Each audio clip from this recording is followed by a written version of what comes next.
With love letters, I offer unadulterated, heartfelt gratitude to the writers, actors, comedians, and artists of all variety who have made this world richer through the light of their brilliance.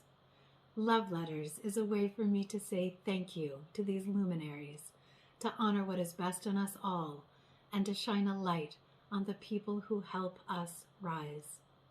I offer you love letters for all these reasons, but also for the simple reason that this world is too free with critique and too stingy with compliment. And now, my third love letter, a letter for Cormac McCarthy. Dear Cormac McCarthy, thank you for starving and cruelty, for the blind eye of nature and maps drawn in sand, for archetypes of evil, for a god of weaving, for sacrifice, absolution, and cold beans in a cup of tin. Thank you for dull, myopic violence, shattering despair, and the towering expanse of it all, for vistas, mountains, starlit skies, and small fires that blaze in the darkness as pieces of safety.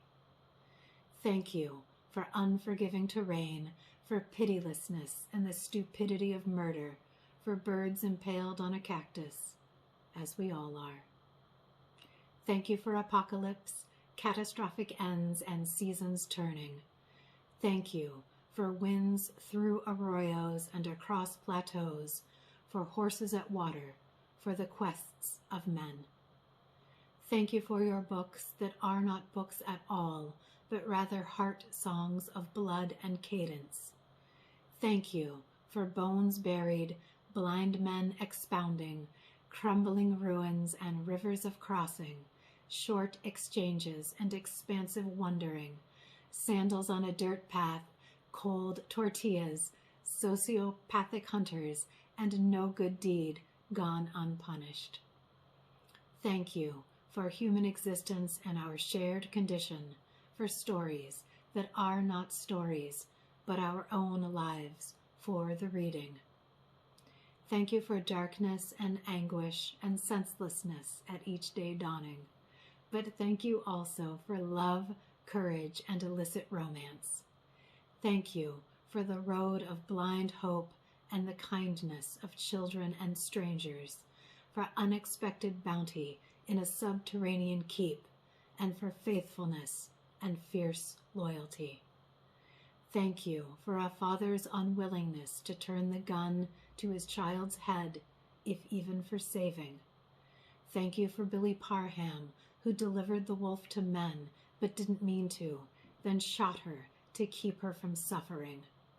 I did throw the crossing across the room at that point, like so many of your readers did, I'm sure.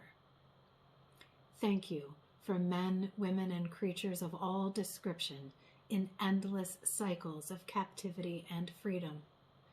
Thank you for playing out existence against the backdrop of something colossal, where morality is not a thing at all, where cold stars wink at us from the void of beginnings and ends and beyonds.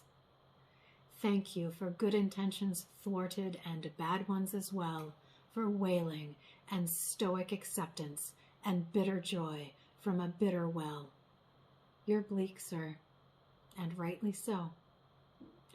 Thank you for the dog that tottered away up the road in the rain on its stricken legs, and as it went, it howled again and again in its heart's despair until it was gone from all sight and all sound in the night's onset, which is just another way of saying thank you for all the times I wept without ceasing.